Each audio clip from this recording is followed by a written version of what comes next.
Un semana antes el observación de Todos los Santos y Las Almas, el Departamento de Negocio y Industria o DTI ya habla que está stable el precio de magacandela base de la price monitoring.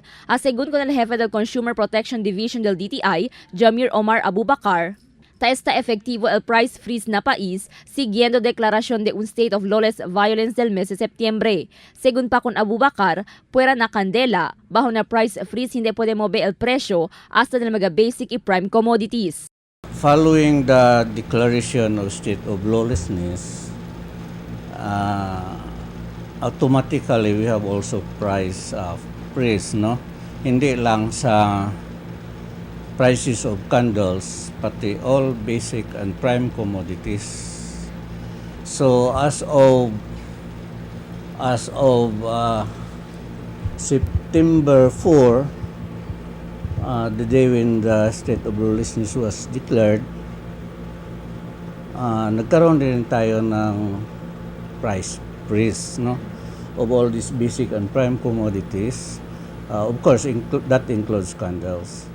Según pa na DTI, mediante el alto demand del candela, el Chile según bastante supply de candela na ciudad de Zamboanga. Según pa que el price freeze ta impone el DTI, el queda efectivo adentro de 60 días desde el día ya implementa con este. Aviso del DTI con mga consumidores, amo para avisa y reporta na di la oficina si tiene quien toma ventaja hace subir precio de mga produkto. El hace según sale el notice o un show cause order el DTI con el establecimiento quien viola y vende produkto más de este prevailing price.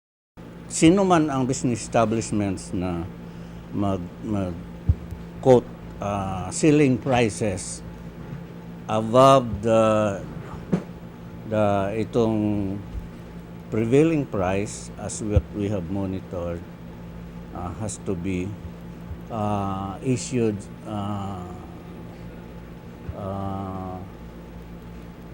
ang tawag niyan, yung reasons why they have increases, and if there are no justifiable reasons,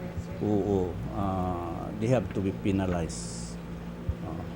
Show cause order po ang tawag sa yung sino yung magbinta na not following the prevailing prices. Fuera na magacandela, según también a cuantos dueños de tienda ta vende magapintura, bastante inormal el precio del mayoría del magapintura este magatiempo. Aviso del DTI na publiko, compra temprano con magacandela in pintura, que el usa para pintar con magasepultura.